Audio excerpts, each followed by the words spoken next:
c'est des résolutions qui avaient déjà été prises dans le cadre de la mise en place du G5 Sahel.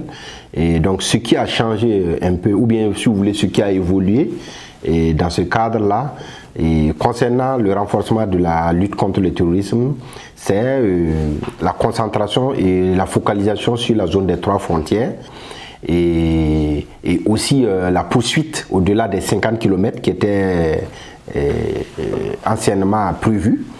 Et pour ce qui concerne aussi le renforcement des capacités opérationnelles, je pense que il y a le partenariat pour la sécurité au Sahel, P3S, qui va être tout de suite mis en place par les Allemands et la plupart des pays européens. Et pour ce qui concerne le retour des administrés, je pense que c'est primordial parce que les zones qui ne sont pas occupées vont être occupées par ces groupes terroristes.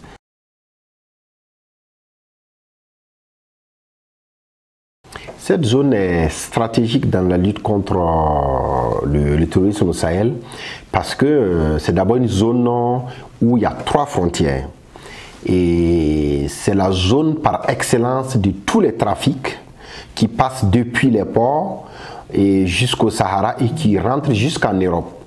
Et donc c'est une zone où même les groupes terroristes entre eux se combattent pour contrôler. Et donc, on se rappelle très bien que c'est une zone où il y a eu des combats entre l'État islamique au Grand Sahara et certaines communautés Touareg qui sont dans le trafic. Et donc, si vous voulez, c'est une route, c'est un couloir de trafic qu'il est important de contrôler. Maintenant, pour les États, il est clair que c'est la branche la plus radicale et la plus violente qui se retrouve à avoir pris le contrôle de cette zone, l'État islamique au Grand Sahara. Et donc voilà pourquoi il est primordial que cette branche qu'on a un peu négligée parce qu'elle a eu le temps de s'installer, de s'implanter depuis plusieurs années.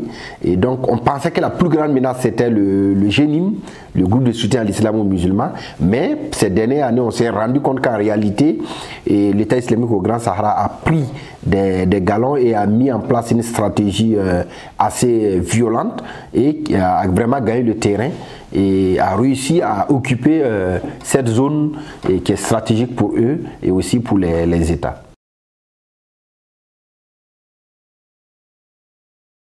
Absolument, on a toujours plaidé cela dans la lutte contre l'extrémisme violent et le terrorisme.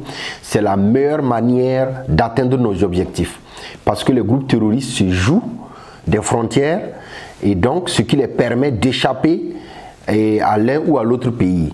Et donc vraiment la manière la plus pratique et la mieux indiquée dans cette lutte-là, c'était de faire tomber toutes les barrières et pour ce qui concerne en tout cas les 3 pays qui sont le Mali, le Niger et le Burkina, afin d'éradiquer complètement ces groupes terroristes-là.